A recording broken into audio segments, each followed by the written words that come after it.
Okay, hi everyone. Welcome to the Carleton University School of Computer Science question and answer period.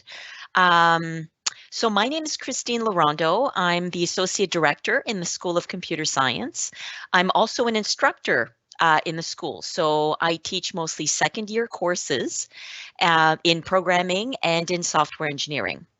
And today we're here to answer whatever questions you might have about our program. Let me see now, just some general information to start. So we have a few different ways of completing our program, our BCS program.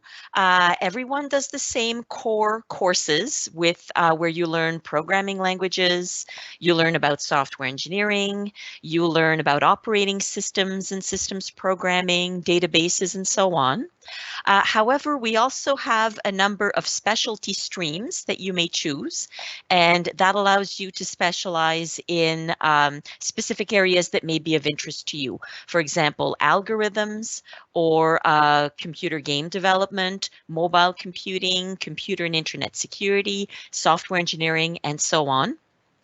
Um, for now, let me introduce you to my colleague, Maria. Maria is going to be asking some questions and then I'll be answering them. Either I'll be answering them, I'll be answering Maria's questions, but we also have a team of experts here in the background that are going to be answering your questions on the chat. So make sure to ask your questions there. So Maria, are you there? I'm here. Thank you so much for doing this, Christine. This is going to be a lot of fun. Oh, yes, my As pleasure. Christine mentioned, I'm going to be pulling questions from the live Q&A. I'm Maria DeRosa. I'm an associate dean with the Faculty of Science, and I have a few questions to start that were on the general discussion that we had earlier for science. So I can start with those, and then I'll start pulling questions from the Q&A. So please start populating that. And we also have Michel Barbeau, who's director of computer science. He's in the background answering by typing, so he can help you as well. Okay, so let's see, Christine, you did mention this already, but someone here wanted to know about these concentrations or streams. What's the difference? How do they work? Maybe you could give us a little bit more info on that. Right. So we have a number of different streams. They are documented on on our website. So basically, the way that works is that everybody in the program does the same core courses, but there are also some electives some spares courses that people can choose to do. But instead of doing that, or in addition to it, you can also instead you can take these specialty courses. So for example, if you chose the computer game development stream, that would be an additional 4 courses. I'm trying to see if my camera gets the 4 that are specialized in that particular area. Now, depending on the stream, some of those courses begin in first year. For example, with computer game development, mobile computing, they'll start in first year. However, with some of the other streams, the courses begin in third year. For example, software engineering or our brand new stream that's coming up in the fall of 2021, which is machine learning and artificial intelligence. That's going to be a very popular one. Well, that sounds very exciting. Yes. Okay. Here's another question that's come up a couple of times, and you've sort of hinted a little bit at it, I think. So what is the difference between computer science and, say, software engineering? Yes, some people may have offers for both, kind of thing. Right. That's a very, very common question. One thing to remember is that software engineering has always been a specialization or a topic in computer science. That's where it began its life. Now, at some point, the faculties of engineering decided that they wanted to create a degree in that area. However, it's always been part of computer science. It remains part of computer science. We have a stream. Everybody who does the Bachelor of Computer Science takes mandatory courses in software engineering. I teach those courses, and they can specialize in the software engineering stream as well. Now, if you're considering, if you're weighing the options of doing a degree in engineering versus computer science, there are a few things to keep in mind.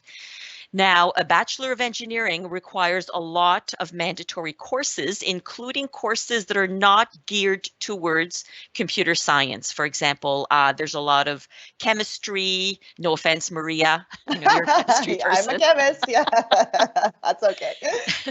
There's some more physics-oriented math courses, those kinds of things.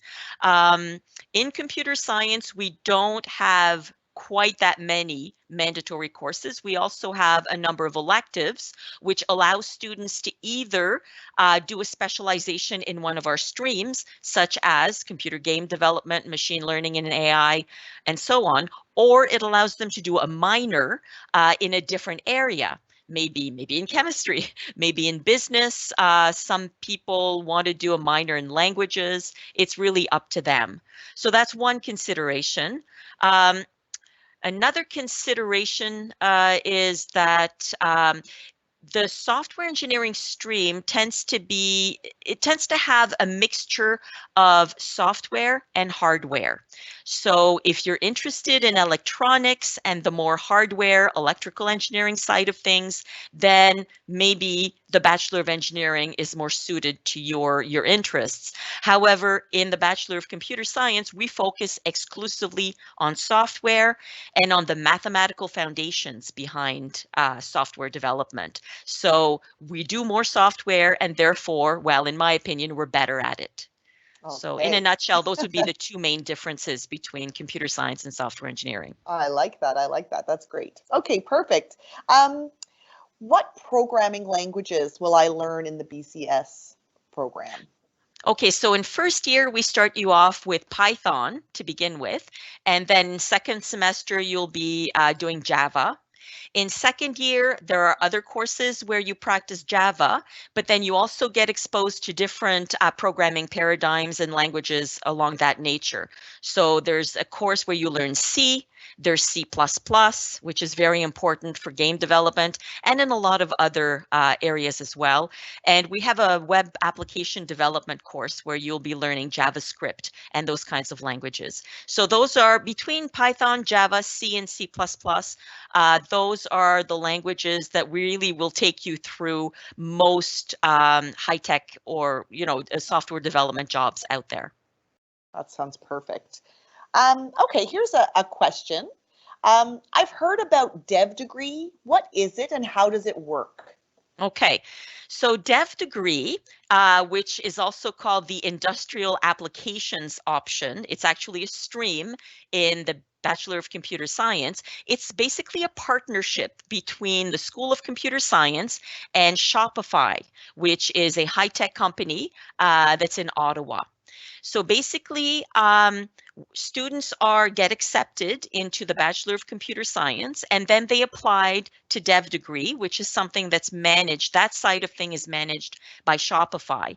If students get accepted into this this internship, they basically share their time between their studies. So they're full-time students in our degree. They take the same courses as all the other students, but at the same time, they're also working at Shopify and getting paid, and they have full benefits. And they're also getting academic credit for the work that they do at Shopify. So it's a really good deal in that sense. What an amazing program. That sounds It amazing. is. Okay, great. Let's go to, here's a question. Do you have co-op and how does it work? Okay, so absolutely, we do. We have a very, very big co-op program.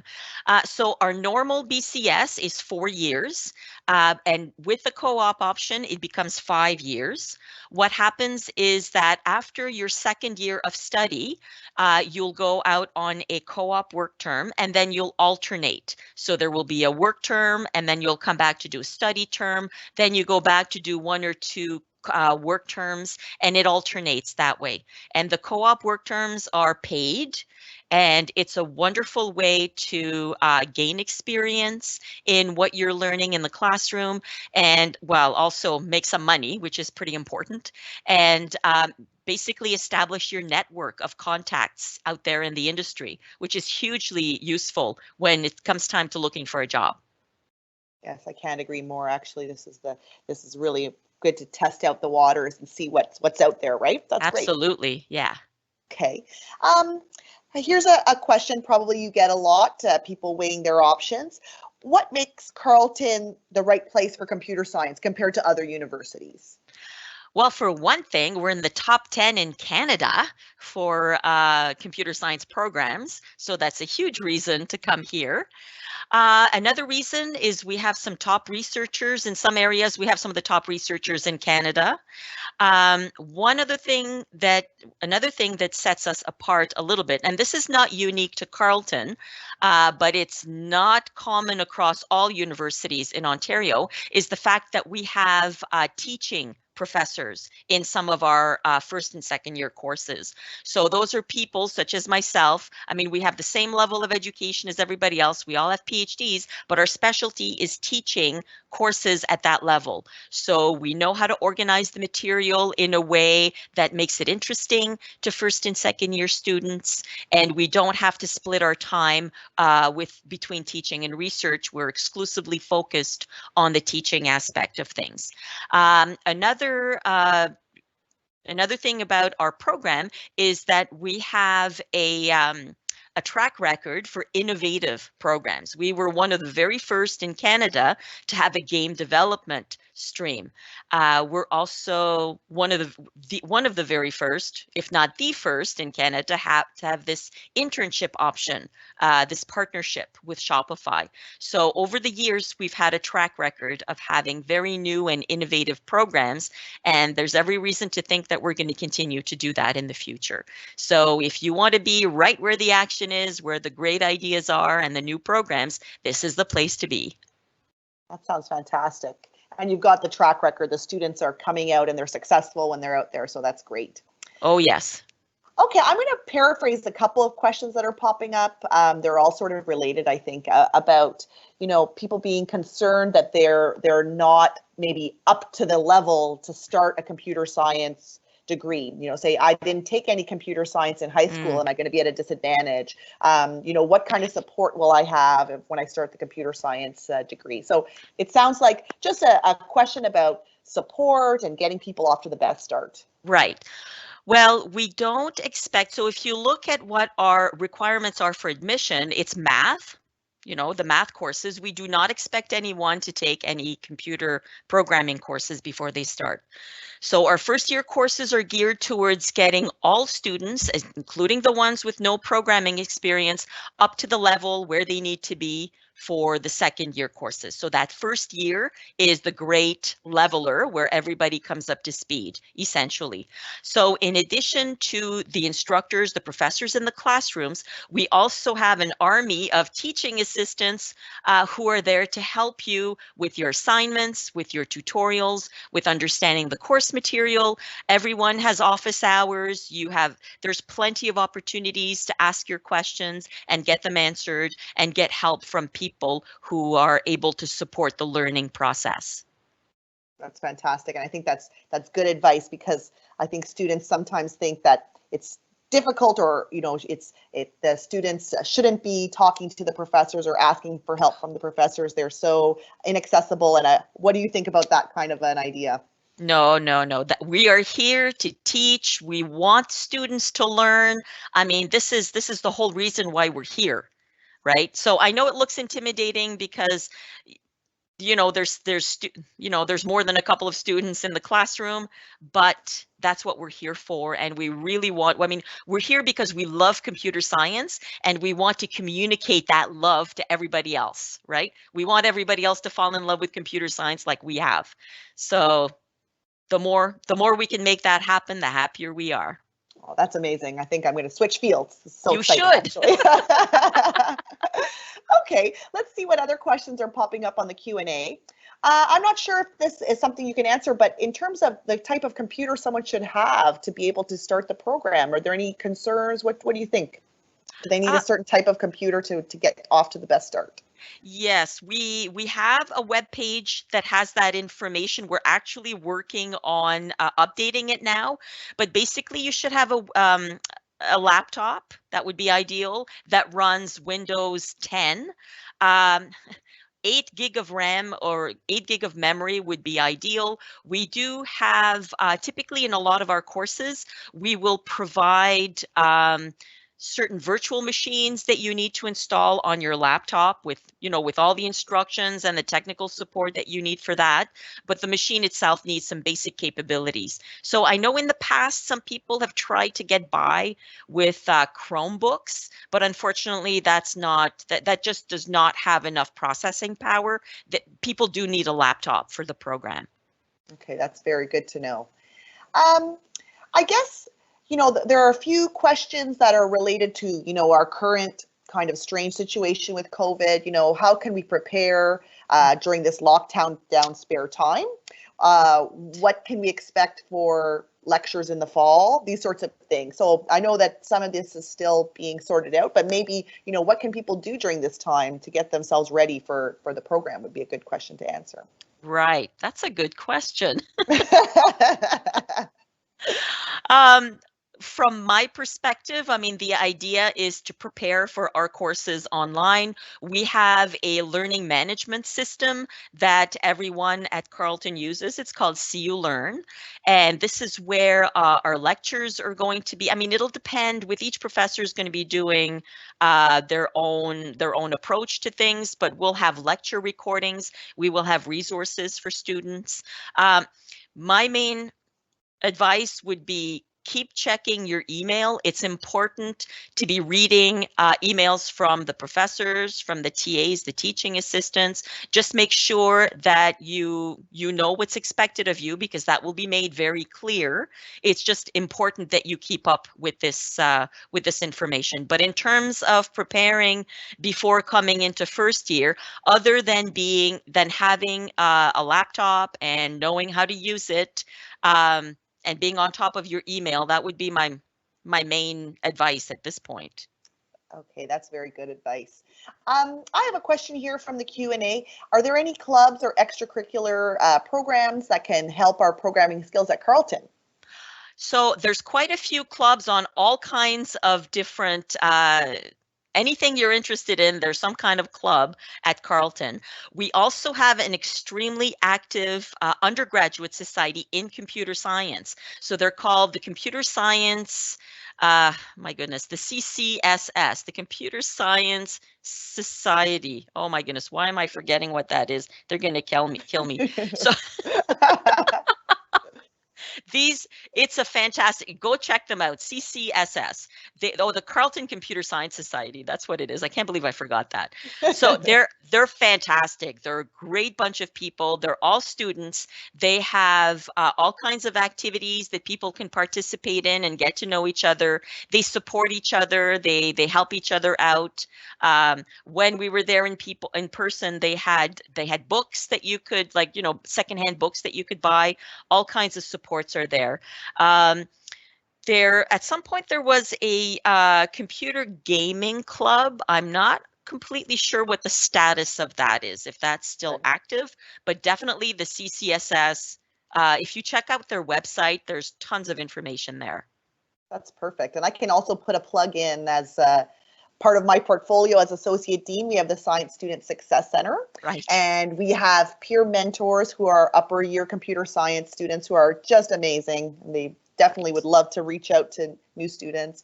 Absolutely. And there are a lot of events that get held at the SSC that are related to computer science. So everyone absolutely is welcome. Oh yeah, for sure. Okay, well, let me take another quick look if there's anything else.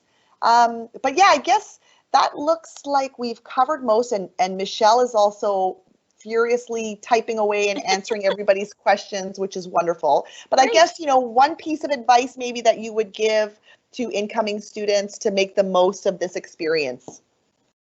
What do you think? Well, it's going to be challenging because we're not quite sure what the fall is going to look like, but it's very likely going to have a large online component. So it may be tempting to just, stay in your corner and be shy and not talk to anybody. I would strongly discourage you from doing that. You need to get out there and get to know your peers. When you get to third year, there will be a lot of courses where you have to do group projects. So it's really important to get to know the people in your classes. And so the CCSS is a fantastic place to do that, to get to know people, participate in their events, make friends. That's why we're there. The friends that you make in undergrad are going to last you your entire life. I mean, my best friends are still people that I met when I was in undergrad computer science. So that would be my best piece of advice. Just get out there, even if it's just online. Get out there and meet people and have fun and study. And that is fantastic And advice. check your email. And check your email. Thank you so much, Christine. That's been, it's been fun asking you these questions, and I'll let you end it off from here. Okay. I guess if you have more questions, that the chat is there. I don't know what else. I think I pretty much said what I needed to say. Is there anything else? I don't think so. Okay, that's so great. Thank you, Okay. Christine, and thank you everyone for tuning in today and posting your questions. And we'll stay open a little longer just to take care of the last questions that are showing up on the Q&A. But we hope to see you all in September. Thank you so much. Yes, thank you everybody, and I hope to see you next year when I'm teaching you guys in second year.